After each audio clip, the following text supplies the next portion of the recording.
Bueno, comenzamos.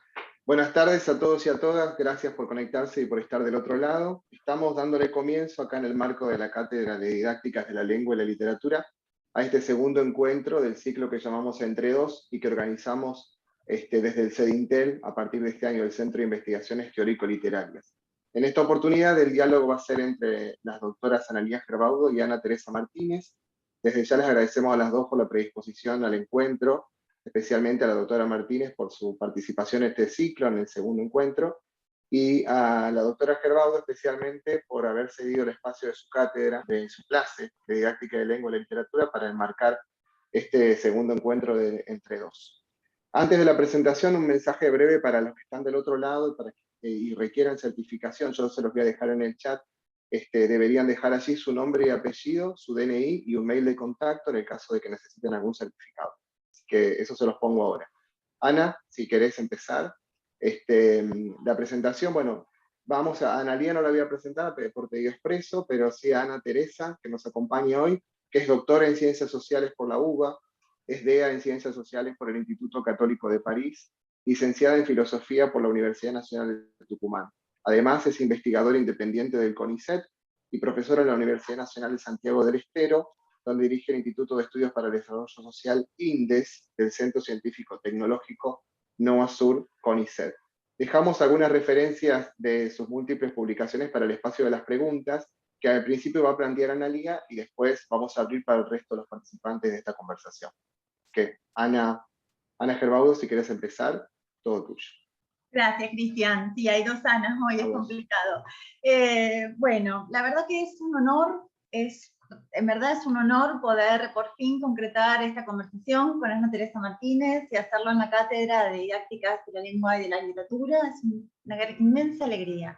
Así que bueno, primero agradecerle a Ana el don del tiempo, y arranco directamente con mis preguntas, que van a ser 3, para luego dejarles lugar a ustedes. Bueno, en la cátedra de didáctica, Ana, como en los equipos de investigación, que ya les he mencionado varias veces, sus trabajos tienen un lugar muy importante. Es por eso que con Cristian, como ella comentó, decidimos no nombrar sus libros en la presentación brevísima de su currículum, porque los vamos a retomar en esta conversación y por lo que pude entrever en el espacio de las preguntas que abriremos inmediatamente. Tengo para hacerle varias preguntas que condensé en 3, a los efectos de darles luego la posibilidad de conversar con usted al resto de las personas que nos acompañan en esta reunión. La primera pregunta tiene que ver con el texto a partir del cual ingresamos a su obra, no solo entre la gente de letras del litoral. Se trata de un artículo publicado en la revista Historia Intelectual Prismas en 2013, Intelectuales de Provincia, entre lo local y lo periférico, donde usted propone el concepto de figura mediadora.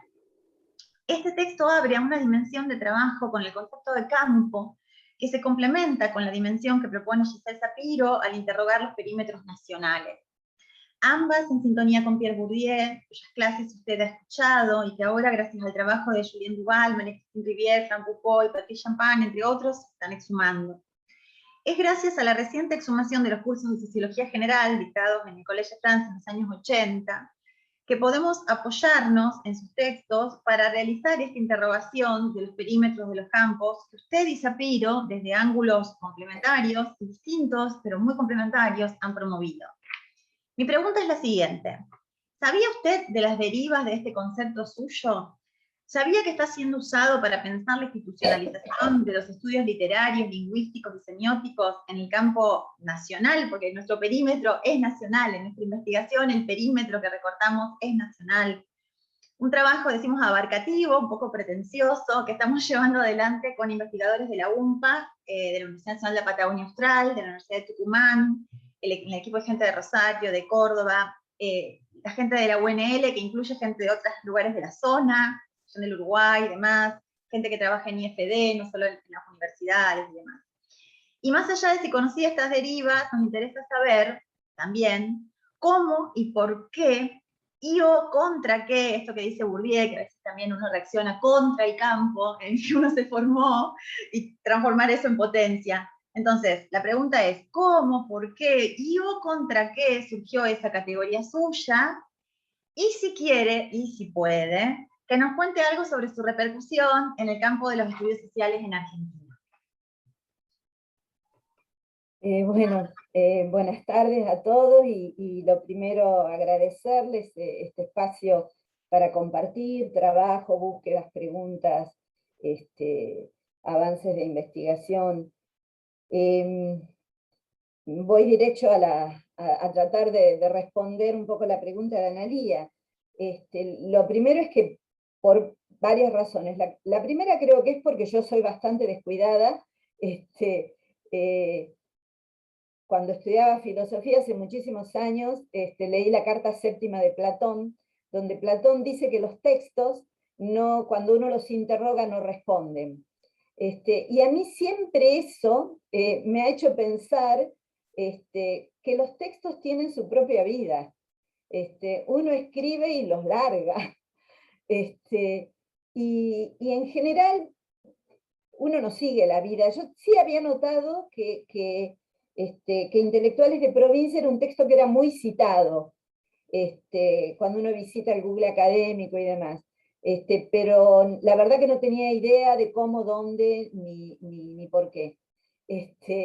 Y lo que me dice Analía, la verdad que a mí me da mucha alegría y no deja de ser un honor y un halago, pero sobre todo alegría, porque uno dice, el trabajo intelectual es un trabajo, es inversión de tiempo, sangre, esfuerzo, y entonces saber que ese trabajo puede servirles a otros me parece que es lo más importante que a un investigador le puede pasar.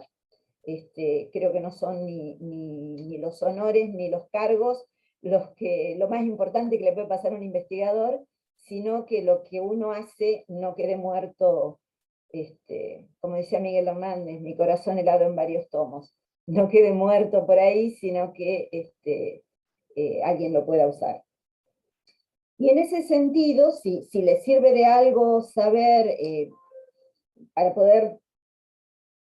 poder entender un poco más qué es lo que estaba en mi cabeza en el momento de construir el texto, y qué es lo que hoy veo en ese texto y en esa idea de figura mediadora,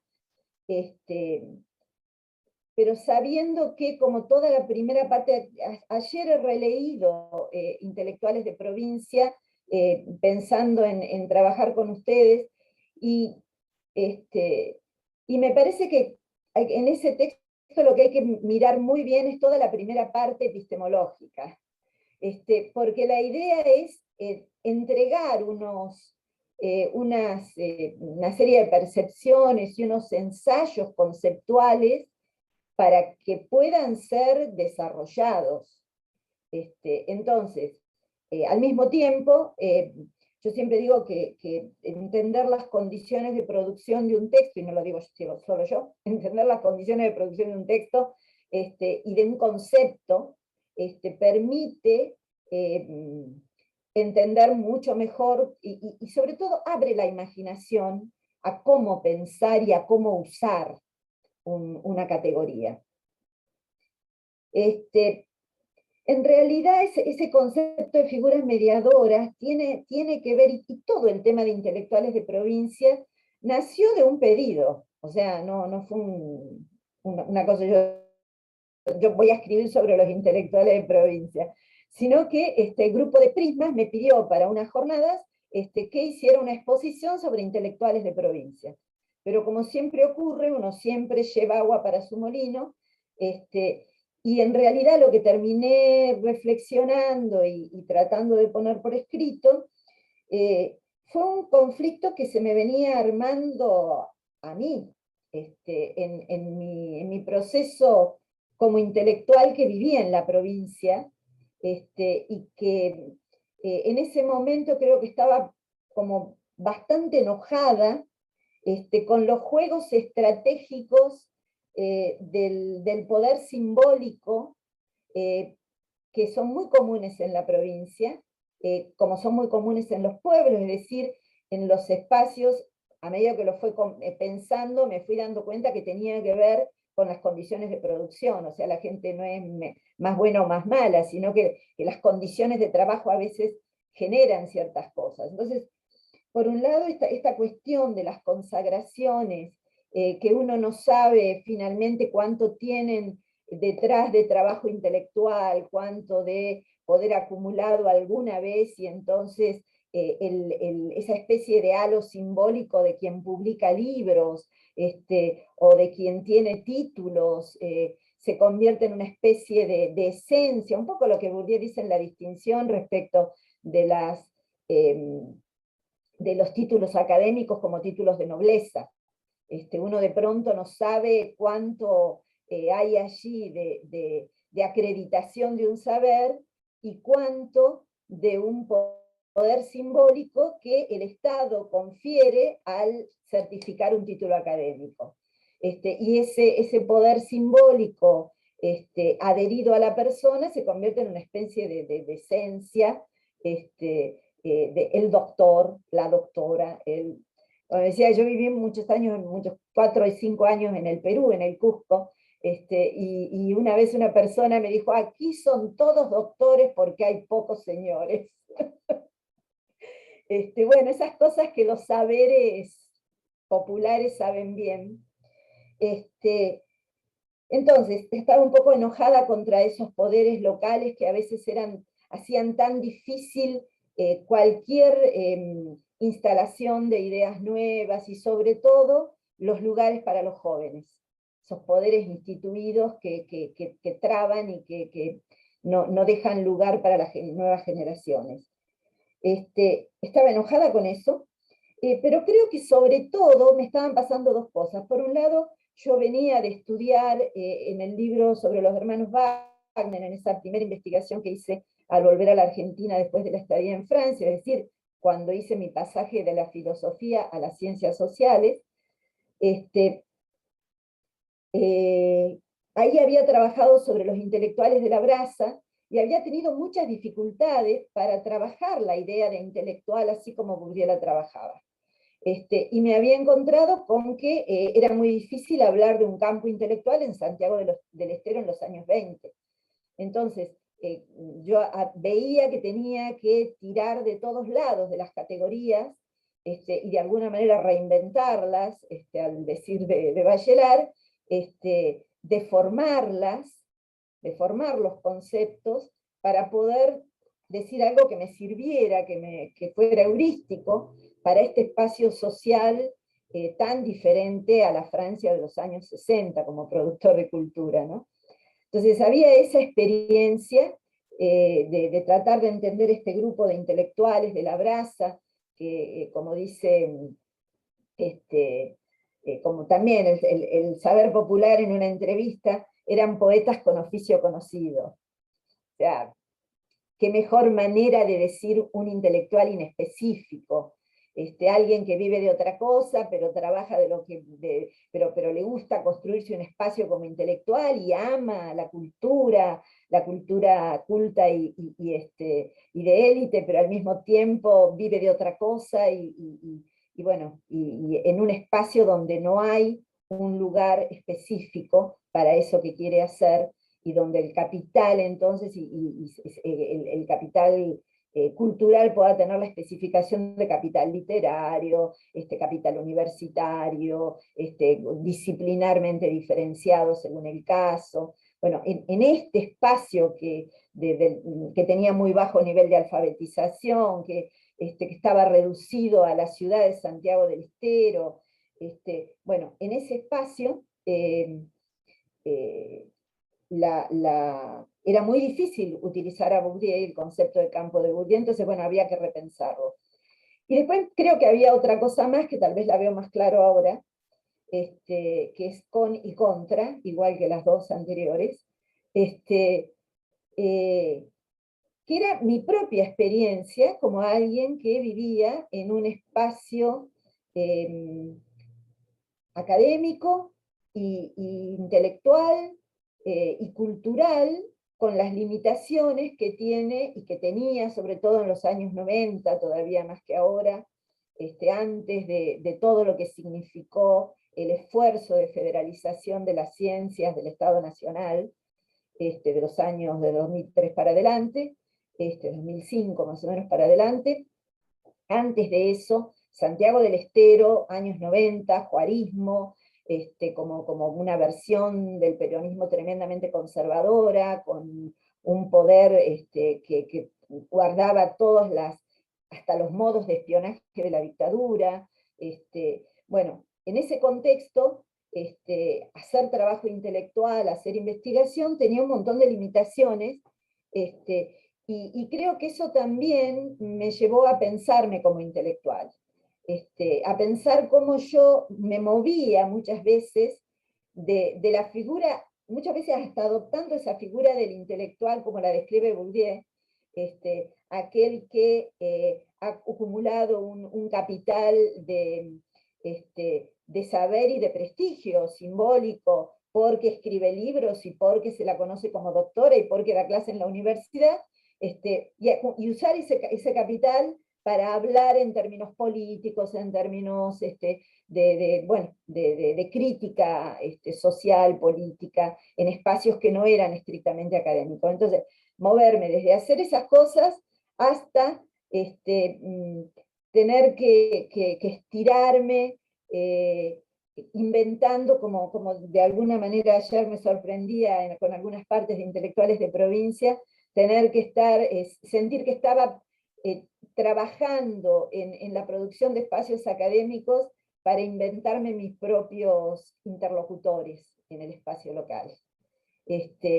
Entonces, me parece que en ese intelectuales de provincia hay mucho de repensar una propia experiencia académica de alguien que había sido formada en un espacio, se había formado en un espacio de acumulación de capital específico, científico, y que ahora estaba trabajando en un espacio donde eso se movía todo el tiempo. Y entonces había que construir otro tipo de figuras, ¿no? Y para eso me fui a buscar a Raymond Williams, como hacemos todos con frecuencia, cuando queremos trabajar estas cosas, y la verdad que la idea de productor cultural, que también lo usa Bourdieu en la distinción, sobre todo para los nuevos productores culturales, es muy interesante, pero me resultaba demasiado amplia. Entonces, para pensar el rol que maestros, curas, profesores de la universidad, profesores del secundario, personas que construían, abogados que se construían un prestigio, incluso sostenidos y avalados y financiados por el Estado y por instituciones que les daban más prestigio y más importancia a trabajos que uno diría, yo como académica no lo avalo, pero sobre la historia, la cultura y la problemática santiagueña, y que tenían mucha más pregnancia en la sociedad local, y uno veía que esto había pasado a lo largo de todo el siglo XX y que seguía prolongándose. Bueno, cómo pensar estas figuras. Y es en ese marco que surgió esta idea de las figuras mediadoras como aquellas que se aprovechan del buen uso del malentendido. Y en realidad esto que creo que es muy Goffman, pero que también es muy Bourdieu, estos deslizamientos semánticos, y es muy Passerón, estos deslizamientos semánticos del lenguaje natural con el cual trabajamos todos nosotros, habilitan, por un lado, juegos estratégicos para construir espacios de poder, pero también habilitan el humor, pero también habilitan consagraciones locales, y habilitan la productividad de teorías que uno las trae y las hace hablar. Como ustedes seguramente estarán haciendo hablar, y me alegro, a las figuras mediadoras. Porque no hay producción, no hay reproducción que no sea producción. Y eso me parece que es fundamental. Es fundamental cuando uno analiza un intelectual, y es fundamental cuando uno mira lo que uno mismo hace, ¿no? No hay reproducción que no sea productiva, y que no genere nuevas maneras de pensar, entonces no están, además por el carácter ideal típico de los términos que utilizamos y de las categorías.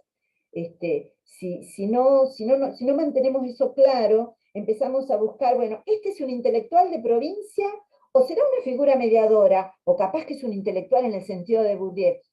A ver, todos, habrá que mirar en cada caso, pero lo que importa es tener en cuenta los principios de clasificación que en cada caso estoy utilizando, y la perspectiva desde la cual estoy mirando, para empezar a descubrir que cada figura puede ser varias cosas a la vez. Lo importante es que cuando describo, cuando trato de analizar, lo haga teniendo presente qué principios de clasificación estoy usando, qué punto de vista estoy poniendo en juego, porque puede ser esto y lo otro. Esa es la magia de la analogía que Bourdieu explica tan bien en el sentido práctico. Esa es la magia de la analogía que recorre toda nuestra acción social. Todos los días nos movemos con esa lógica analógica. Entonces no pretendamos que los actores que analizamos puedan ser analizados desde lógicas unívocas. Lo que tenemos que poder hacer es controlar los momentos de esos deslizamientos analógicos. O sea, ahora está actuando como un intelectual en sentido bourdiano. Aquí está siendo un reproductor, pero aquí está produciendo en esa reproducción. ¿Qué es lo que produce en esa reproducción? Y bueno, miremos cómo los textos se solapan. Miremos con quién y contra quién está hablando. Y ahí es donde hay que construir el contexto y hay que jugar ahí con todos los ejes que son completamente interdisciplinarios siempre, en el sentido de movernos con cintura, como se dice, entre distintas disciplinas, ¿no? Entre distintas categorías que vienen de disciplinas distintas a las que le damos una forma. Bueno, la verdad, Ana, este autoanálisis en el sentido burresiano es maravilloso. Voy a alterar la pregunta. Yo tenía una pregunta escrita. No voy a alterar la pregunta, pero sí cómo la voy a formular, porque quiero retomar. Yo la escuchaba hablar y veía las caras de la gente del equipo. Yo la veía Daniela, Lucila, Gastón, Hernán, que están trabajando con sus textos y los veía sonreírse, porque muchas de las cosas que ellos se preguntaban y que nos preguntábamos cuando nos reuníamos, usted ya las respondió a varias aquí y nos hizo tomar varias notitas. Y justamente es muy interesante cómo usted trae la figura de los jóvenes contra lo que usted reacciona y demás, y cómo trae en parte su trayectoria. La segunda pregunta que yo le quería hacer tiene que ver con su trayectoria, en parte dejar entrever en esos espacios intersticiales de los libros que yo adoro, que son las dedicatorias, y los agradecimientos y los prólogos. Entonces yo quiero compartirles de este libro, Pierre Bourdieu, Razones, un título precioso que tiene Razones y lecciones de una práctica, Razones y lecciones de una práctica. Por un lado, parte de la dedicatoria, porque, bueno, es hermosa esta dedicatoria, a todos los que no se resignan, ni resignan, porque saben que otro mundo es posible. Y por otro lado, algo que usted ya mencionó, pero que tiene que ver con esto de los espacios no disyuntivos, de las lógicas del esto y lo otro, que se repite también en su autofiguración en los agradecimientos. La voy a leer breve, y después retomo algo que dice Fortunato Malimachi cuando le escribe el prólogo, y luego le hago la pregunta. Usted dice en los agradecimientos: en 2 estadías en Francia, 1995-97, 1998-99, los seminarios en el ICP, que mencionó Cristian ya, y en l'École des Hautes Études en Ciencias Sociales, perdónenme mi francés, especialmente los dirigidos por Jacques Ducatet, Emmanuel Terré y Pierre Bourdieu, inseparables de las extensas tardes de trabajo en la Biblioteca Nacional de Francia, me permitieron reflexionar sobre una experiencia de terreno que venía haciendo sin saberlo desde hacía 4 años en tierras altas de Perú, y me iniciaron en las ciencias sociales sin que tuviera que desprenderme de mis pasos anteriores por la literatura y por la filosofía, aunque sí empujándome a reelaborarlos en un proceso que no siempre fue fácil ni careció de conflictos interiores, a veces violentos. Durante mi formación en filosofía, el medievalista Gaspar Risco Fernández me había ayudado a no temer a las preguntas provenientes de diversos horizontes y a pensar con naturalidad en los límites de la filosofía y las ciencias sociales. Remarco esto porque no me olvido que estamos en una clase con estudiantes, ¿no? Porque digo, estas tensiones entre los campos, todo lo que usted dice acá. No obstante, internarme en la sociología en general y en la obra de Pierre Bourdieu en particular, cambió en más de un aspecto mi manera de percibirme y de percibir el mundo. Desde 1997, el horizonte de Santiago del Estero, tierra ardiente, silenciosa y desafiante, me obligó a expandir la teoría burdesiana con nuevos acentos en la docencia, en la investigación y en la vida cotidiana del barrio. Aquella tesis fue fruto de ese proceso que atravesó países, disciplinas, espacios sociales y sobre todo interrogaciones. Entonces, más adelante Fortunato Malimachi dice, en las ciencias sociales no es posible autonomizar completamente las teorías, todo en línea con lo que estuve diciéndote recién, de sus contextos de aplicación y por eso se reinventan cada vez. Entonces digo, en verdad aquí reuní varias preguntas en una. Me gustaría que nos contara sobre este trabajo en zona de borde disciplinar que fue armando, sobre su decisión de radicarse en la Universidad de Santiago del Estero, sobre el momento de su inserción en CONICET, si recuerda con qué temas, y más tarde por su apuesta a la gestión como directora de un centro de investigación como es el Instituto de Estudios para el Desarrollo Social, ¿no? Analía, Perdón, perdón la hay varios interrupción. estudiantes queriendo entrar. Sí, Eso era nomás. exactamente, eso iba a decir. Perfecto. Perdón, Ana Teresa, que interrumpí. También está la directora del centro. Ana, ¿vos me podés poner de cohospedador así después no interrumpimos más? Porque yo intenté dar acceso y no se salió. Ya accedieron todos al aula, tranquilo. Gracias. Buenísimo, gracias. Ahora sí la dejamos a Ana responder. Bueno, bueno, estas son siempre las preguntas. Una vez no se da cuenta cuánto de uno dice en esas partes. Por eso está bueno analizarlos. Está bueno analizarlos y uno siempre lo hace. Nada más que después cae en la propia trampa. A ver, el trayecto, es verdad que esa es una tesis de doctorado, y es una tesis de doctorado que fui escribiendo con interrupciones, en un marco que fue variando mucho. Como digo, como leyó recién Analía, atravesó países y atravesó disciplinas, y lugares de trabajo. O sea, a ver, yo recién cuando tenía 50 años entré en CONICET.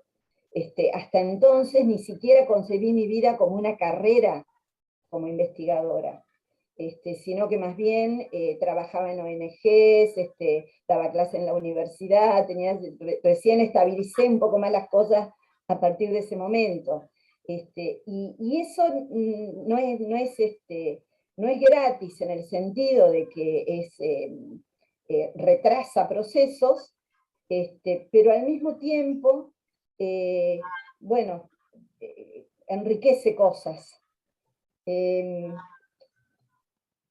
Yo creo que esa dedicatoria, aquellos que no se resignan ni resignan porque saben que otro mundo es posible, tiene de por medio el año 2001. Yo tenía la tesis terminada, escrita en francés, en el año, para presentar en Francia, en el año 2008. Espera, no.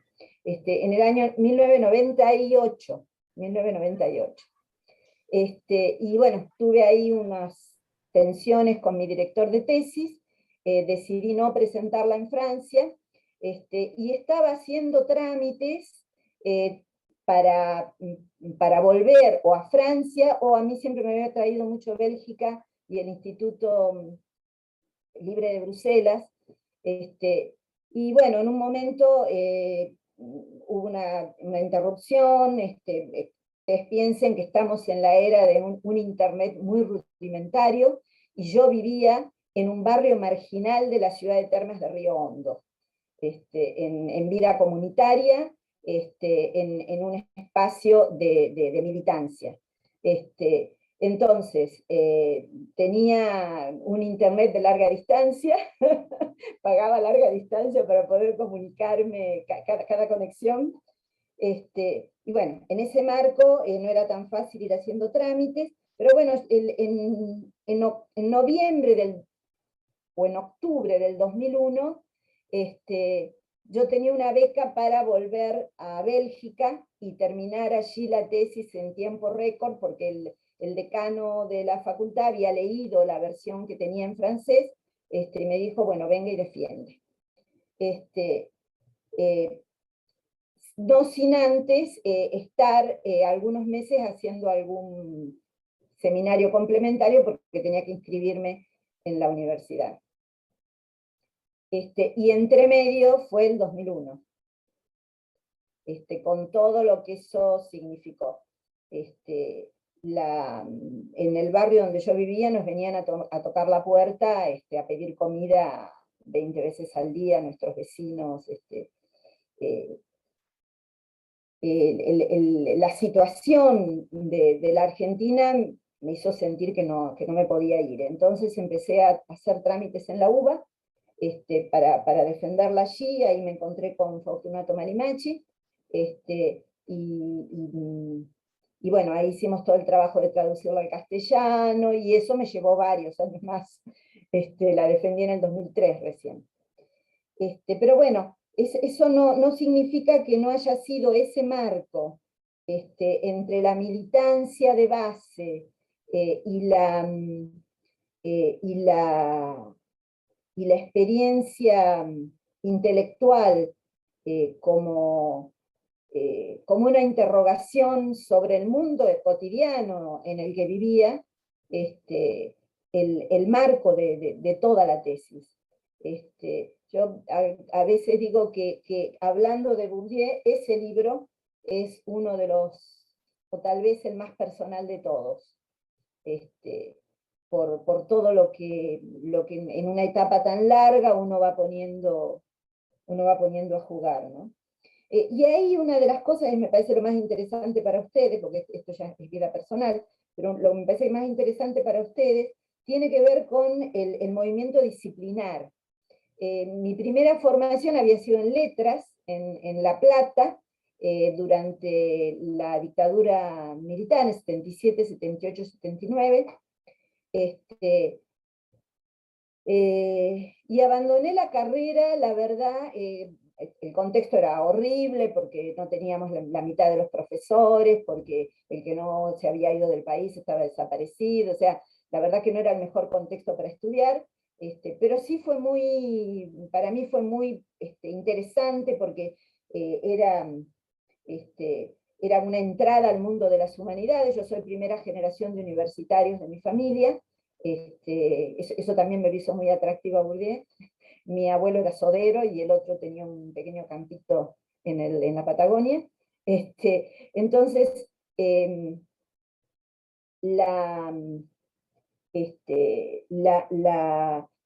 las letras, llegó un momento, yo trabajaba, además ya tenía una militancia, en esa época, por suerte, era militancia cristiana, entonces era más tolerable en el marco de la dictadura, y teníamos como cierta protección de algunos lados de la iglesia, en la línea de la teología de la liberación, pero bueno, ahí nos íbamos manejando. En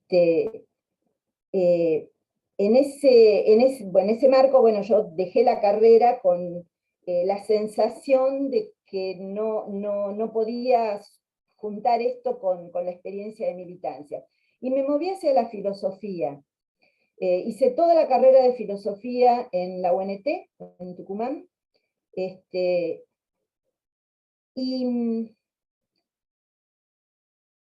Y ahí es como que sí, llegó un momento cuando hice la tesis. Por un lado había esto, ¿no?, que Analía leía, que tenía que ver con un profesor de filosofía medieval, extraño uno diría, ¿no?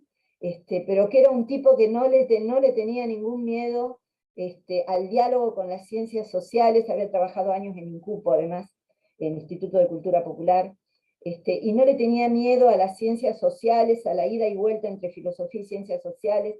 Leíamos mucho a Le Goff, a toda esta contextualización de un mundo medieval, que era sobre todo un mundo de diálogo entre católicos, mahometanos e islámicos, donde estos mundos todo el tiempo se cruzaban. Y entonces, bueno,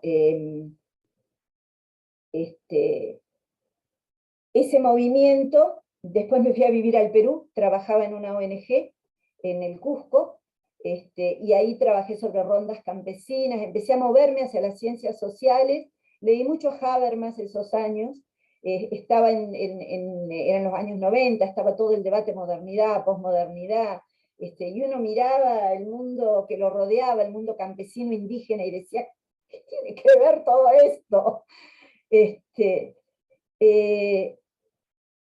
Y el movimiento, y esto me parece que en todo caso puede ser lo interesante, el movimiento del pasaje hacia las ciencias sociales fue un movimiento hacia el mundo empírico, claramente. Fue como empezar a dejar la mirada de sobrevuelo y quedarme de toda la... A ver, del estudio en letras de aquellos años, yo creo que hay que estudiar de otra manera la literatura, pero del estudio en letras, a mí lo que me había quedado como un legado, como algo que me sirvió, fue haber estudiado 3 años de griego y 3 años de latín como materias anuales, y yo creo que eso forma la cabeza. Pero además, una entrada al mundo de la cultura. Y ahí sí me fui contra las letras, como un espacio y esto también me lo hizo muy gustoso a Bourdieu, un espacio de echar incienso sobre los autores, y de una especie de cosa idolátrica, de estos poderes simbólicos intocables, la creación como en aquella época, la creación literaria salía de la nada, era la genialidad del fulano o el mengano, sociología de la literatura cero. Entonces, la verdad que dejé la carrera de letras porque no me aguantaba más esa cosa idolátrica de la autoría. Por eso me gustó mucho después poder convertirla en objeto de análisis, ¿no? O sea, ¿de dónde salía eso? Y la otra cosa fue un poco de epistemología de las ciencias sociales que vimos en una cátedra de historia, de introducción a la historia, que creo que me fue muy útil después para que me interese analizar en términos epistemológicos cuando entré a las ciencias sociales, analizar las ciencias sociales en términos epistemológicos. Y tirarle los instrumentos de la filosofía a los sociólogos para ver, bueno, cómo está hecho esto. El Cusco fue claramente el mundo de la acción y de las ONGs y de la transformación social, pero también fue el mundo del trabajo de campo, o sea, de ir al campo, de recorrer los mundos sociales. Ahí trabajé sobre rondas campesinas, un sistema de autorregulación de la defensa de las comunidades campesinas. Eso, si no sé si han estado atentos al nuevo presidente peruano, es un rondero, el nuevo presidente peruano. Él viene de Cajamarca, del lugar donde las rondas campesinas se crearon, como un sistema de autodefensa y de regulación de la violencia en las comunidades, y bueno, eso es lo que lo hace muy interesante, ¿no? Bueno, en esos años trabajé eso, y descubrí la inutilidad de la mirada de sobrevuelo de la estricta filosofía. Por eso también Bourdieu se me hizo muy simpático, porque él venía de recorrer una mutatis mutandis, y salvando las distancias, un recorrido similar, ¿no? de moverse desde la filosofía a las ciencias sociales, y empezar a utilizar los instrumentos de la filosofía, renegando contra la mirada de sobrevuelo de la filosofía, que pretende resolver los problemas resolviendo ideas y conceptos, ¿no? Más bien utilizar los conceptos, las categorías, para pensar el mundo social a través de un trabajo de campo, de archivo, de un trabajo empírico fuertemente aterrizado, que cuando empecé a leer distintos sociólogos, también me pareció de las cosas más interesantes de Bourdieu, que nunca partiera de la partenogénesis intelectual, como decía él, de la cabeza de Zeus, partiera de los conceptos, sino que pusiera a funcionar conceptos, categorías y teorías a partir de problemas de campo, y que su teoría sea realmente la teoría de una ciencia empírica, no filosofía social. Y esto es una cosa que se distingue bastante poco a veces. Yo empiezo mis cursos de teoría social siempre con esa distinción. La teoría social no es filosofía social. Es la teoría de una ciencia empírica. Por lo tanto, si es así, se trata de ir construyendo conceptos, y por eso después se pueden reutilizar, construyendo conceptos a partir de los problemas de campo, de los problemas de archivo, de los problemas que me traen los textos, es decir, de un espacio empírico que analizo, y que me interroga y al que interrogo. Y entonces, bueno, esto me sirve para pensar eso. ¿Para qué más me puede servir? Bueno, ahí hay que empezar con todos los cuidados de las reutilizaciones, de las deformaciones, de las nuevas puestas en práctica de las categorías, ¿no? No sé si te respondí algo, Analía, pero... Sí, Ana, pero maravillosa respuesta. Me interesaba mucho la pregunta porque, bueno, la tensión humanas sociales, la tensión entre los purismos metodológicos y las líneas, a veces el desprecio de las bases empíricas que siguen siendo fuertes, cuando sobre todo uno trabaja en letras. Bueno, son todas tensiones que atraviesan nuestras conversaciones, por eso le leí estas partes de su propio trabajo, porque me imaginé que también este ejercicio de autoanálisis iba a ir por ahí. Ana, y para cerrar mi última pregunta, sí le dejo espacio a las chicas y a los chicos que quieren preguntar. La última pregunta es podríamos elegimos un concepto de los suyos, podríamos haber trabajado sobre modernización periférica, que está en otro libro, sobre discursos de identidad y geopolítica interior, que está en otro libro, pero bueno, es imposible que abarquemos todo. Yo prefiero que nos cuente, más allá de lo que podemos leer en su intranet de CONICET como su tema de investigación, qué problemas está intentando pensar ahora, y ya después yo me callo y le dejo la palabra a Cristian para que modere las preguntas del resto de la gente del equipo y yo de los estudiantes y las estudiantes de la cátedra.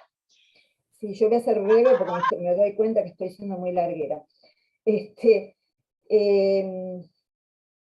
Yo ahora estoy trabajando en realidad en investigación muy poco, porque en algún momento hice una opción por la gestión, porque teníamos un montón de becarios y de gente, y faltaba una base institucional que pudiera sostener eso, y alguien tenía que hacerlo.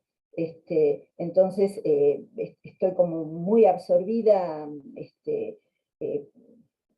todos los días me recuerdo que fue una opción mía, porque la verdad que no me divierte para nada, pero estoy muy absorbida por la gestión. No obstante, tenemos un grupo de investigación dentro de las 8 líneas de investigación que tiene el instituto. Hay una línea que es cultura, sociedad y poder. En esa línea venimos trabajando ese libro, el último, Discursos de identidad y geopolítica interior, donde bueno, ahí nuevamente, contra la construcción de los poderes simbólicos locales, hablar de discursos identitarios y no de identidades, es decir, devolverle al tema de las identidades el carácter relacional, mirando sobre todo los procesos de producción de discursos identitarios que trabajando en la REI, creé la Red de Estudios Interdisciplinarios de Culturas y Regiones, hemos como podido compartir con gente de la universidad, por ejemplo, una vez que me invitaron a la Universidad de La Pampa, me pareció fantástico de pronto ver, preguntarme cómo hacer sociología de la literatura en una provincia nueva, es decir, en una provincia que en el siglo XIX no existía, y que recién a mediados del siglo XX se provincializa, y contrastar esto con lo que yo venía analizando en el NOA, o sea, viejas provincias que tienen siglos para atrás. Yo vivo en la cabecera de la conquista española en territorio argentino. Santiago del Estero es la ciudad más antigua del país. Entonces, ese contraste me permitió ver que en todos lados se construyen discursos identitarios, en las viejas y en las nuevas. Y entonces lo que interesa es ver cómo funcionan los poderes locales, el Estado, la construcción de los productores culturales y mediadores locales, desde los folcloristas, los que hacen música, los que escriben poesía o los que publican un diario, los maestros que le dan lugar a algo en el acto en la escuela, bueno, un poco todo ese juego de producción y reproducción de la cultura en el cotidiano, cómo juegan ahí los poderes que se van constituyendo, los poderes simbólicos,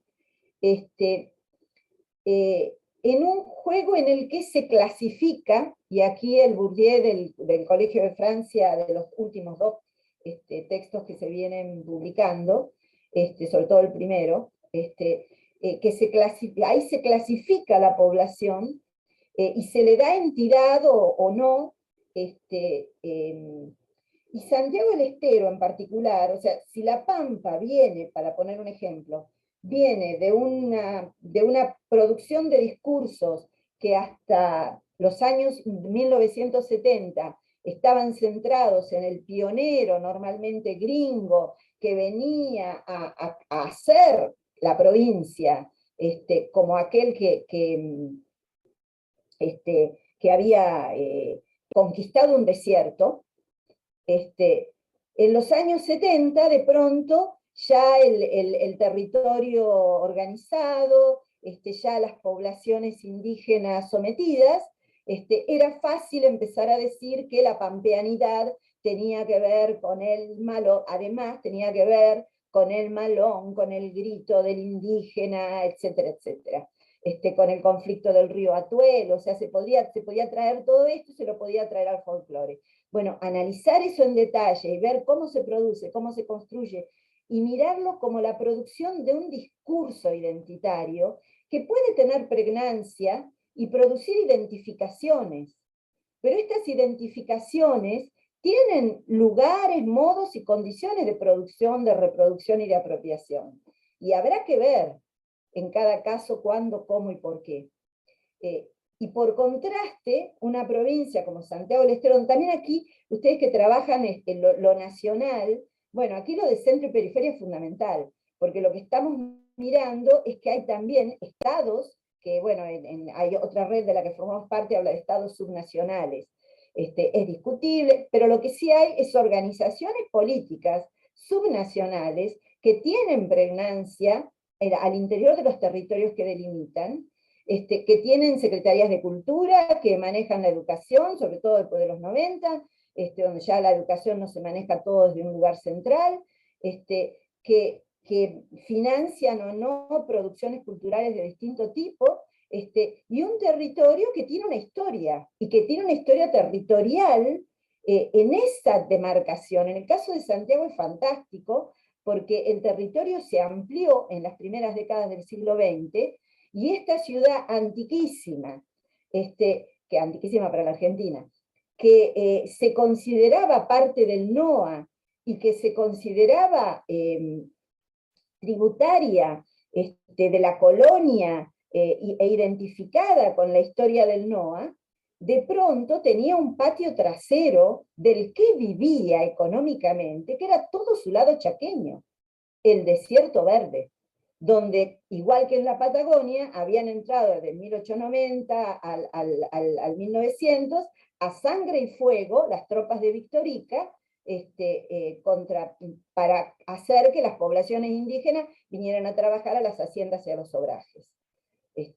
Y donde, bueno, la historia esa del Chaco es durísima, es durísima. Pero es una historia que yo me di cuenta después de 10 años de vivir en Santiago, que eso existía, que Santiago no era Noa, que la mitad de Santiago era chaqueño. Y entonces, ¿cuál era el indígena legítimo, el indígena posible, el indígena aceptable en la historia identitaria de Santiago? Y era el quichuista de una quichua que posiblemente la habían traído los españoles cuando la conquista para evangelizar, o sea, hasta ese discurso ideológico, pero el indio del Chaco, ese era el que había sido el indio salvaje del Chaco y del sur de la provincia, era el indio salvaje. Entonces, ¿cómo esto tiene consecuencias en los discursos de identidad que tienen una pregnancia en los procesos de identificación de la provincia, que se dicen y se redicen? Por ejemplo, en julio todos los años en Santiago del Estero hay unas maravillosas fiestas de la ciudad, que vale la pena venir a ver, porque además todo el mundo participa, son muy populares, son re lindas, con la marcha de los bombos incluida, 400, 500 bombos legüeros sonando en las calles. O sea, bueno, todo eso, ¿cómo se construyó? Y todo eso, ¿qué consecuencias tiene a la hora de decirnos a los santiagueños quiénes somos los santiagueños, cómo tenemos que ser, quién es el santiagueño legítimo y quién es el santiagueño no legítimo? Y cómo juega ahí la producción cultural, la literatura, los lingüistas que además se pelean sobre cuál es el quechua legítimo, la quichua legítima. Además en una discusión que yo había visto casi calcada en el Perú con el quechua y la Academia Cusqueña de la Lengua Quechua, ¿no? O sea, una discusión casi calcada. O sea, donde uno puede ver cómo los poderes locales juegan una batalla cultural. Y entonces uno mira quiénes son esos poderes, dónde están, en qué se apoyan, qué alternativas aparecen, en qué momento también hay producción, porque esto también obliga a pensar el Estado de otra manera. Un poco lo del curso de Bourdieu, que no sé si ya está traducido sobre el Estado, el curso del Colegio de Francia, no, se consigue una versión en francés, pero es maravilloso porque retoma a Corrigan y Sayer, retoma a Abrams, y repiensa en cosas que ya estaban en sus otros textos, ¿cómo se llama? Donde trabaja sobre la Escuela Normal de Administración, sobre la ENA. ¿La nobleza de Estado? En la nobleza de Estado, ahí él asuma un montón de cuestiones de estas sobre el Estado. El Estado como un campo. Aquí hay que empezar a mirar producciones de estatalidad, y a ir un poquitito más allá también en cosas que Bourdieu no podía ver porque vivía en Francia, que tienen que ver con lo que Corrigan y Sayer muestran también, y es que también hay producción de estatalidad desde abajo, en este juego y en estas negociaciones con el Estado, fundamentalmente en los estados disque democráticos, donde los grupos sociales proponen cosas, dialogan, negocian. Entonces, ¿cómo mirar todo esto desde una sola disciplina? Me parece que Bourdieu tenía razón ahí en ignorar las diferencias disciplinares, y simplemente moverse con toda libertad, traerse conceptos de acá, de allá, de donde le sirvieran, sí con vigilancia epistemológica. Me parece que ahí tratar yo creo que hay dos tipos de cursos que nunca serán tiempo perdido en la formación de un investigador. Los cursos de lenguas diversas, y los cursos de epistemología. Sobre todo si pueden hacer buenos cursos de epistemología de las ciencias sociales, porque la epistemología de las ciencias duras, y a veces cuando las transponen son muy poco útiles, pero la epistemología de las ciencias sociales y el neocantismo europeo, francés, de Bachelard para acá, me parece que tiene mucho para decirnos todo lo que hay de epistemología de la historia. Leer los autores, los epistemólogos de la historiografía, Ginsburg, eso hay que leer, o sea, eso abre la cabeza, eso permite pensar de otra manera. Me parece que estos juegos no hay que tenerles miedo, porque es lo que nos abre la cabeza, ¿no? Yo digo siempre, a mis estudiantes, yo tengo una materia que se llama Tendencias Actuales de la Sociología, y les hago leer mucho a los historiadores, les hago leer a Robert Darnton, que tiene que ver con las tendencias actuales de la sociología. Bueno, pues sí, este modo, La Gran Matanza de Gatos es un texto fantástico para abrir la imaginación metodológica. O sea, cómo se pueden cruzar cosas que uno no aprende en los libros de método. Hace unos cuantos años el grupo de Prismas también me pidió en otro congreso que hablara sobre, ¿cómo se llama cuando uno hace biografía colectiva? Eso tiene un nombre para los historiadores, que no me está saliendo ahora. Tiene un nombre de lo más rebuscado, que no me lo acuerdo ahora. Pero me pidieron que hiciera eso, con ese nombre. Entonces yo me fui a buscar en Google a ver qué es esto. Yo no hice nunca esto, si no sé ni lo que es.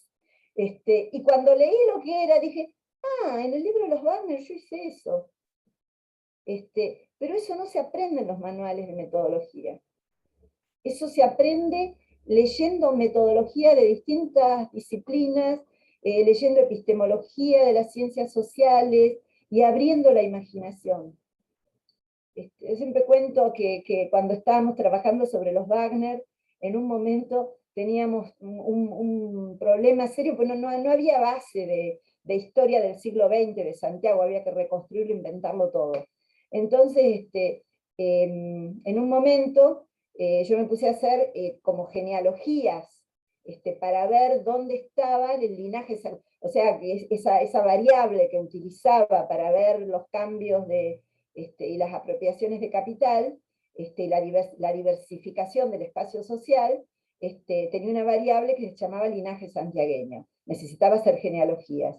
Y yo, tonta en ese momento, no sabía que en Santiago, estaba recién llegada a la provincia, no sabía que había genealogistas, si no hubiera ido directo a los genealogistas. Pero no sabía que había genealogistas en las provincias, y que era una profesión respetable. Entonces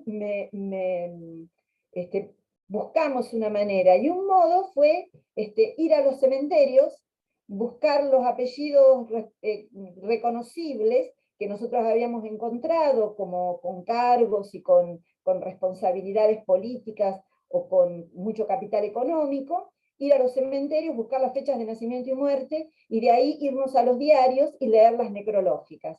Tu hija fulanita, tu padre menganito, ¿qué quiero decir con esto? Que hay que abrir la imaginación. Uno puede estar incluso reinventando un método sin saberlo, si se anima a buscar maneras, a no ceñirse a los... Tampoco hacer cualquier cosa. Y ahí es donde la epistemología y los ayuda mucho, ¿no? Y leer buenos historiadores. Yo creo que los historiadores de la microhistoria son muy interesantes para abrir la cabeza también, o leer la escuela de los anales. Eso que Passerón y Bourdieu dicen tanto, de que Passerón en algún momento dice, el trabajo de los historiadores es un llamado de atención a los sociólogos, porque los sociólogos tendemos mucho a generalizar muy rápido, y el trabajo de los historiadores nos obliga a mirar con cuidado el trabajo empírico, ¿no? y a subordinar las teorías a las condiciones de aplicación. Los historiadores a veces se pasan de empiristas, nosotros a veces nos pasamos de los sociólogos, digo, nos pasamos de generalizadores y de teóricos.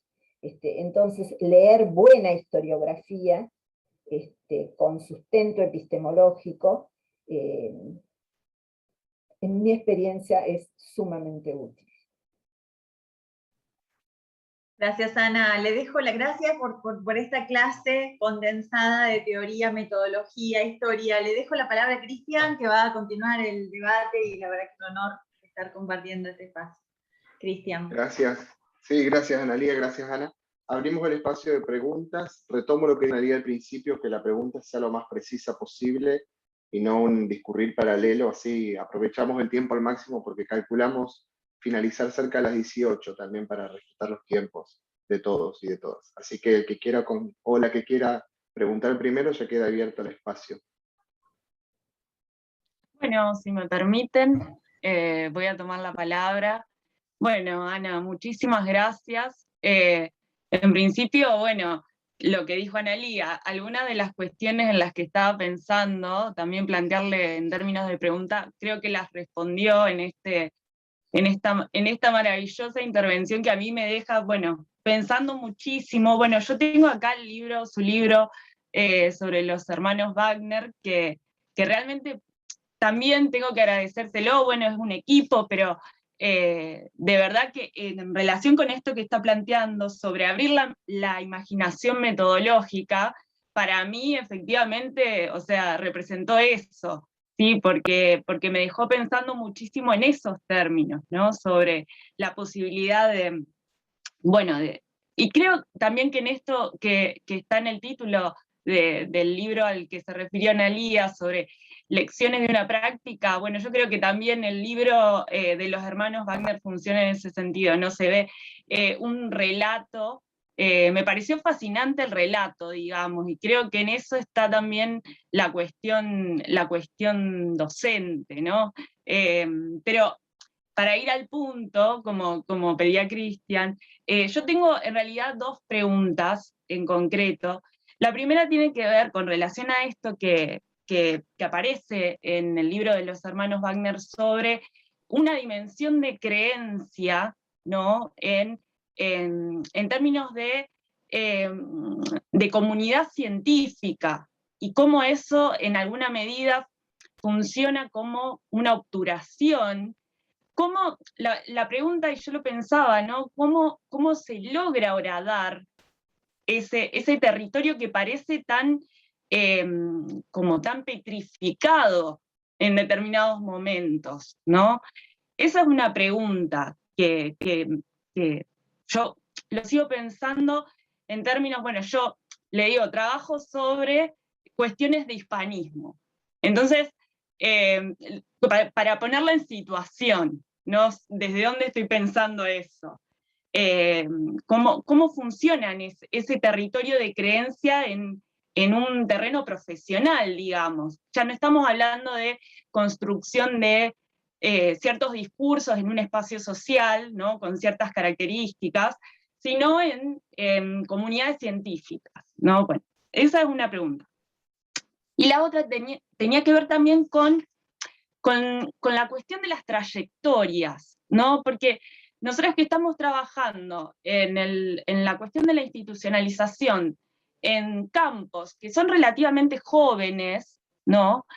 Cuando van en paralelo, y por eso también esta intervención suya de hoy a mí me parece como muy, muy significativa en ese sentido, cuando van en paralelo la historia o el devenir de la constitución de esos campos a las trayectorias y a las circunstancias vitales, ¿no? Y cómo se logra leer esa articulación, ¿no? Me parece, y esa es la pregunta, ¿no? ¿Cómo lograr esto, no sobrevolar, esto a lo que usted se refería como sobrevolar, ¿no? Porque si bien hay cuestiones que van muy en detalle, ¿no? Y que evidentemente, pienso también en el Bourdieu de la ilusión biográfica, ¿no? ¿Cómo lograr no leer en términos de bloque homogéneo, algo que se presenta como una tentación, ¿no? Y en la búsqueda de una coherencia también, cuando uno se deja fascinar, ¿no? por ciertos elementos de las trayectorias. Entonces, bueno, esa es la pregunta en concreto. Sí, no, y son preguntas re interesantes. Primero, a ver, para aprovechar bien el tiempo, el libro de los Wagner, en realidad, nació primero de una propuesta, nuevamente, de la Universidad Católica, que el poquito tiempo que llego a Santiago me pone en la mano ese libro enorme, forrado en cuero de papel ilustración, que pesaba no sé cuántos kilos. De hecho, nosotros lo pesamos y ahí en el libro dice cuánto pesa, la arqueóloga del equipo se encargó. Y me dijeron, hay que reeditarlo. Yo lo miré así un poquitito, no era santiagueña, entonces no tenía ningún prejuicio de la doxa epistémica local, y dije, no, esto es historia de la arqueología, esto hay que hacer un proyecto de investigación y analizarlo. Y a poquito tiempo que armamos el pequeño equipo de trabajo, la arqueóloga del equipo, que es santiagueña, nos contó que cuando ella era chiquita la llevaban al Museo Emilio Duncan Wagner y le mostraban los grandes arqueólogos que habían fundado la arqueología santiagueña, y que ella de niña tenía esa visión de la civilización chaco-santiagueña. Cuando fue a la universidad y empezó a estudiar arqueología, se dio con que no estaban ni en el anecdotario de la historia de la arqueología argentina los hermanos Emilio y Duncan Wagner, y que eran unos diletantes, y bueno, y todo lo que se decía. Entonces, de esa contradicción surge toda la reflexión a la que vos haces alusión. Es decir, esta confrontación entre una doxa epistémica apropiada por una élite y reproducida en la escolaridad y al mismo tiempo peleando en los años 30 contra otra doxa epistémica, que era la que tenían los arqueólogos de la década del 30 en la Argentina, y que el hombre en América y en la Argentina en particular no tenía demasiada profundidad histórica, y por lo tanto cuando los Emilios, en una época pre-Carbono 14, cuando los hermanos Emilio y Duncan Wagner decían miles y miles de años y qué sé yo, bueno, entonces el desafío en el texto era cómo trabajar un suelo de creencias social que tenía que ver con las creencias populares en Santiago, donde hay calle, museo, Emilio Duncan Wagner. Una cosa que se decía en voz baja en los ámbitos académicos, que era, no, pero en realidad eran unos diletantes, en realidad eran unos huaqueros, es decir, los que saquean tumbas y venden las piezas. Eso se decía en voz baja. Mientras que en el mundo público era la civilización chaco-santiagueña, Emilio Duncan Wagner. Entonces, ¿cómo jugar con todo eso? Tener respeto por ese suelo de creencias apropiado por una población, pero al mismo tiempo poder jugar entre la creencia en la ciencia y la ciencia de las creencias. Es decir, tratar de tomar por objeto estos procesos de construcción, producción y reproducción de creencias. Entonces es como que el libro es una especie de mil hojas, la investigación lo fue, y el relato del libro es como una especie de mil hojas, donde todo el tiempo se están poniendo en cuestión estos niveles de creencia, entre la creencia cotidiana, y ahí me parece que lo que sirve mucho es nuevamente pensar en términos de sentido práctico. Es decir, esta idea de que la acción en el mundo social, y ahí tanto el actuar cotidiano como el actuar de los científicos, reposa siempre en un suelo de creencias. Sea una doxa epistémica, sea nuestra creencia cotidiana de las cosas que, bueno, que sabemos que creemos que vamos a abrir la puerta y no nos vamos a caer a un precipicio, sino que detrás de la puerta sigue el piso. Desde nuestras creencias, hasta esto que el mismo Durkheim hablaba siempre de creencia en la ciencia, ¿no? O sea, no es la fe en la ciencia, decía Durkheim. La fe en la ciencia. Entonces, recordar que existe esto como, y bueno, ¿y cómo romperlo? Qué sé yo, cómo romperlo. Nosotros aquí seguimos diciendo que, porque después de aquí pasamos a la búsqueda, al análisis de los discursos identitarios. Porque de ahí pasamos a los hermanos, a la de los hermanos Wagner, descubrimos el rol de la brasa y de los intelectuales de los años 20, y de ahí la producción de los discursos identitarios y el papel de Rojas. O sea, todo después se fue construyendo como una especie de continuidad. Y hasta hoy seguimos diciendo, y seguimos encontrándonos gente que está muy enojada con nosotros porque dijimos que la civilización chaco-santiagueña no era tal. Entonces, ¿cómo romperla? No sé.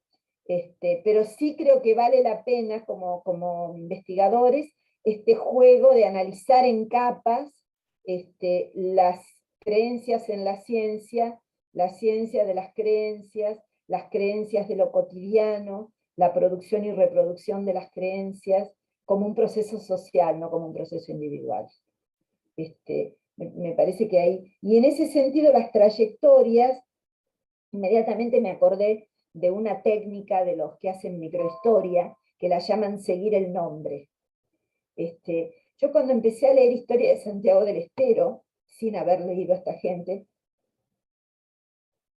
se me ocurrió, como no sabíamos nada y como no había mucho de qué partir, hice como una especie de grilla en Word, una tabla, donde puse los nombres de toda la gente que me parecía importante. Y a medida que iba encontrando algo, una referencia, un dato, algo de esa persona, lo ponía en la columna. Y algunas columnas me fueron creciendo un montón, y otras columnas las volví a usar años después, porque retomé algún personaje en otra etapa de la vida de ese personaje y encontré cosas importantes. Entonces, eso, en realidad cuando lo leí después no dije, esto es seguir el nombre. Es decir, seguir el nombre de alguien como una especie de topónimo que se va a repetir. Y ver cómo, para que no se me escapen cosas de la trayectoria. Porque lo que parece más nimio puede llegar a ser importante. Porque uno se da cuenta cuando revisita los textos. Yo algún día me di cuenta que Bernardo Canal Feijó se había ido de Santiago del Estero a los 50 años. Y cuando uno ya cumplió los 50 años, se da cuenta que las mudanzas a los 50 años llevan puesta una experiencia del mundo social que uno no se la saca más. Entonces, si uno sigue el nombre y revisita, puede encontrar cosas en la trayectoria. Entonces yo creo que seguir el nombre y ponerle todo el tiempo el campo. Y en ese sentido, para las sociedades periféricas, digamos, yo siento que ha sido siempre mucho más importante el concepto de campo del poder y de espacio social que el de la diversidad de campos. Pero eso por las características del mundo social que yo estudiaba. Pero bueno, lo que diría es, yo no tuve miedo, no sé si me salió bien o mal, pero no tuve miedo de desacoplar, después de haberme preguntado qué nivel de división del trabajo social tenía la sociedad de Santiago de los años 20, y encontrar que había momentos de ruptura, que había cosas interesantes y que había cierta división de trabajo social que no vuelve después de los años 30, a pesar del retorno del conservadurismo, porque había procesos de institucionalización y demás que eran, bueno, sin embargo, hasta el día de hoy me sigue siendo más útil el concepto del campo del poder para pensar una sociedad donde hay siempre desplazamientos entre los campos diversos. Lo hay en todas partes, pero creo que más fuertemente, más claramente, cuanto más chica es la sociedad y cuanto más polivalentes son los agentes. En Santiago del Estero nadie puede escaparse, ningún profesor de la universidad deja de verse con el rector en el bar de la esquina, o una vez me decía un colega de la UBA, pero yo al rector lo veo por televisión. Le digo, no, yo tengo que estar escondiéndome de que el gobernador no se entere que publiqué tal cosa. O sea, lo cuantitativo se vuelve cualitativo también. Entonces, bueno, tomarle el pulso a esto en la sociedad que uno analiza y mirar cuál es el contexto pertinente y entonces seguir el nombre y ponerle en cada momento, ponerle campo, ponerle contexto, ponerle juego de relaciones, ver qué es lo pertinente a tener en cuenta ahí.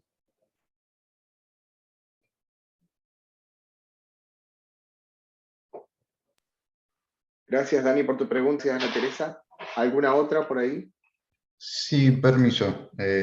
Bueno, gracias, Ana, muy interesante, llamativo el recorrido que has hecho en esta clase, ¿no? Y mis dudas van sobre, ¿no?, esto de la territorialidad, ¿no? En tu artículo de Prismas, hablas un poco de la condición provinciana, pueblerina, ¿no? Y en cuanto a la territorialidad, hoy en día se discute mucho, se habla mucho de virtualidad, ¿no? ¿Crees que haya que hacer algunas consideraciones al repensar estas categorías? Digo, Sí. ¿cuál es tu posición respecto a esto ahora, hoy en día? A ver, dos cosas. Una, en el artículo hay un juego ahí entre periferia y locus, que me parece que es por ahí una de las cosas que más pueden ayudar en esa perspectiva, ¿no? Que de hecho después se convirtió en esto de la geopolítica interior. Pero tu pregunta me parece que apunta más al estudio de lo contemporáneo.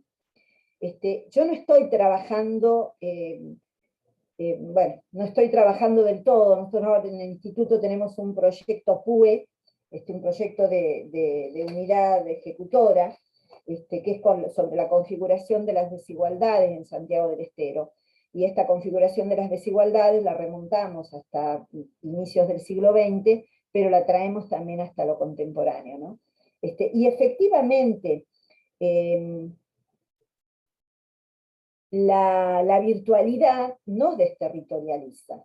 Y de hecho, cuando uno se piensa en particular, cuando uno piensa, bueno, ¿qué pasó en estos últimos 2 años nada más? Con la pandemia y el teletrabajo. Bueno, esto que estamos haciendo no se nos hubiera ocurrido 3 o 4 años atrás.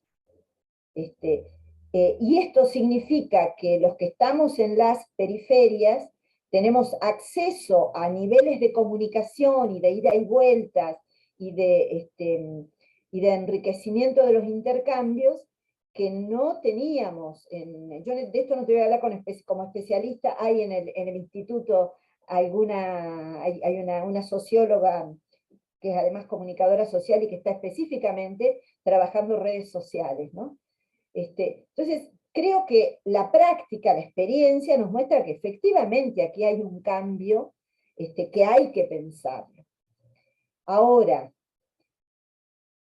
si es que hay, ¿cuál y cómo va a ser el proceso por el cual este desenclave de la virtualidad habilite un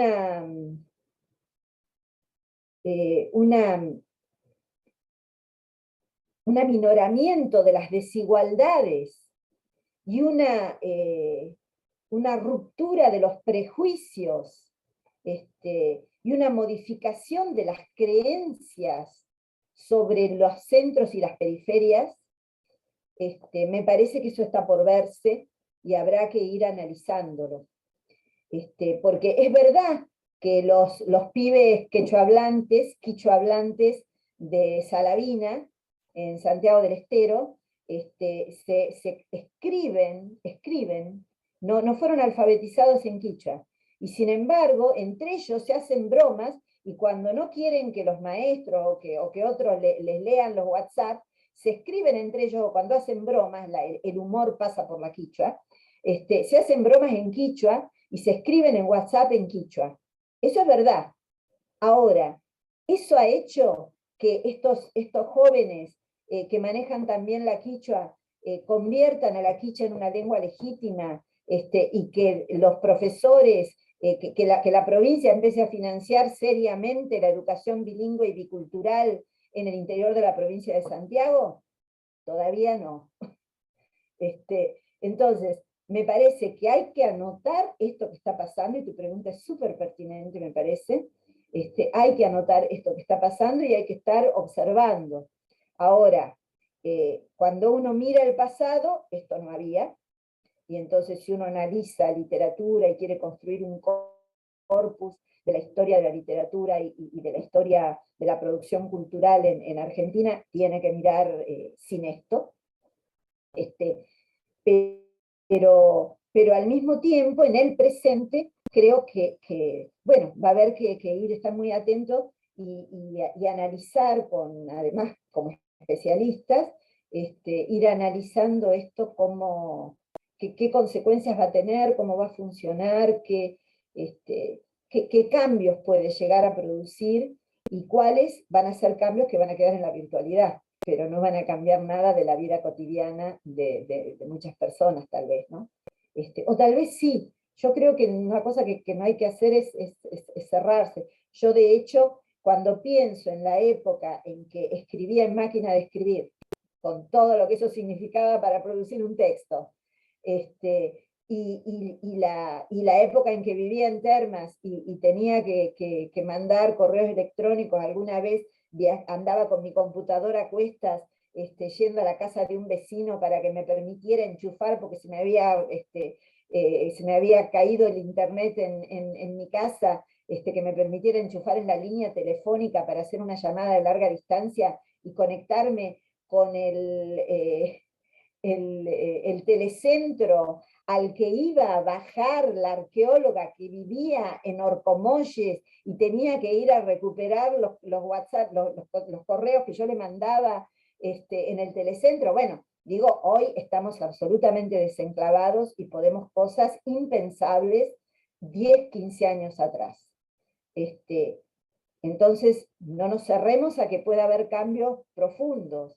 Ahora, todo esto está en un marco capitalista que, como decía Bourdieu, creo que Bourdieu decía, y lo escribió varias veces, tal vez una de las cosas más imposibles de negar de Marx es que, librado a sí mismo, el capital va al capital, es decir, produce procesos de acumulación. Y si algo ha ocurrido en estos 2 años, es que las posibilidades de las nuevas tecnologías también se han súper reconcentrado, y hoy hablamos de la brecha digital como una de las brechas más tremendas en la desigualdad, y entonces uno, la verdad, no tiene certezas de que esto vaya a, por ejemplo, anular las reflexiones en términos de centros-periferias, o los procesos de producción de los locus, de los lugares, de los pagos, de los lugares del pago chico, en términos del saber popular, que tiene Bernardo Canal Feijó, un intelectual santiagueño que he estudiado bastante. Él decía, los pagos remiten a los dioses, la provincia remite a la política, al territorio político, el pago remite a los dioses. Es decir, a lo telúrico, a la historia, a la acumulación de experiencia social incluso. Entonces, toda eso que Michel de Certeau también ha trabajado también sobre la práctica del espacio, la producción del territorio a través de la práctica del espacio. Bueno, posiblemente va a haber cambios, va a haber como niveles, y seguirán reproduciéndose los 1000 hojas en el análisis, las capitas diferentes y diferenciadas, pero que se tocan en los análisis. Pero bueno, ya digo, los chicos del secundario de Salavina tienen una radio donde tienen un programa en quichua, se comunican por WhatsApp en quichua, pero siguen estando, bueno, sus padres viven de cosechas que hacen viajando de un lugar a otro, y la educación bilingüe y bicultural sigue siendo una deuda en la provincia, ¿no? Entonces, esas complejidades, pero es súper importante, y de hecho creo que algo que conversábamos hace poco en el instituto es que vamos a ver cómo fortalecemos el equipo que está estudiando virtualidad, porque es como una cuestión fundamental que hay que trabajar.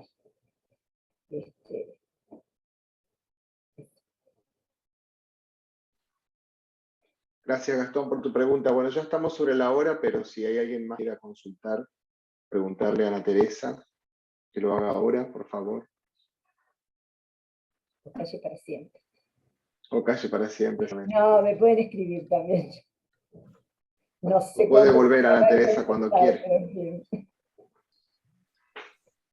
Sí, claro, es la primera vez que logramos esto, en parte gracias a esto que permitió esta pandemia tremenda, pero que bueno, que nos permitió imaginar también esto. Así que es la primera vez que viene Ana, pero no va a ser claramente la última, dado el interés. Tiene como un club de fans aquí, sonrientes, que han disfrutado de esta conversación. Como los estudiantes, a los estudiantes, Ana, yo también siempre les digo que, bueno, las cosas también, grabar estas clases, nos pasó con la clase que dio Silviano Santiago también, permite que se vayan como las capitas de los Andes en diferentes momentos, degustando diferentes capitas. Así que bueno, seguramente hoy accedimos a una y probablemente en otros momentos otra. Bueno, Cristian, no sé si querés decir algo más. Si no, vamos cerrando. No, agradecerle a Ana Teresa de nuevo, estamos elogiosos, pero de verdad la oportunidad para preparar este segundo encuentro del ciclo, y a vos, Ana, también por, como te dije al principio, para verse el espacio de la cátedra y de la clase de literaturas, de didácticas, digo, de la lengua y la literatura, así que nada, eso, gracias a todos por haberse conectado también. No sé si alguien más quiere... Permitime agradecerles a ustedes el espacio de intercambio, ¿no? Porque también yo he tenido que leer varias cosas y releer para poner mi cabeza en sintonía, y sobre todo, bueno, ha sido súper rico escucharlos, porque también preguntando uno pone contexto, así que para mí también fue súper rico. Muchas gracias, iremos Ana. intercambiando. Bueno, despedimos ahora con un aplauso virtual. Y bueno, nos encontramos próximamente para continuar estas conversaciones, probablemente cuando avancemos más con nuestros papelitos. La vamos a requerir seguramente, y seguramente usted va a estar produciendo otro libro, tal vez para ver a Cartonera, tal vez el próximo encuentro sea... Ojalá, la verdad que yo digo, últimamente leo más formularios y firmo más formularios que artículos, así que, en fin, se hace lo que se puede. Ese es un lindo plan, Ana, ¿eh? Ese es un lindo plan, encontrarnos cuando saquemos tu próximo libro para ver a Cartonera. Ahí le comprometemos, ya le comprometimos. Bueno, Ana, gracias, bueno, gracias a todos. Muchas gracias a todos. Gracias, Ana. Nos vemos, gracias a todos. Gracias, buenas tardes. Adiós. Buenas tardes. Chao.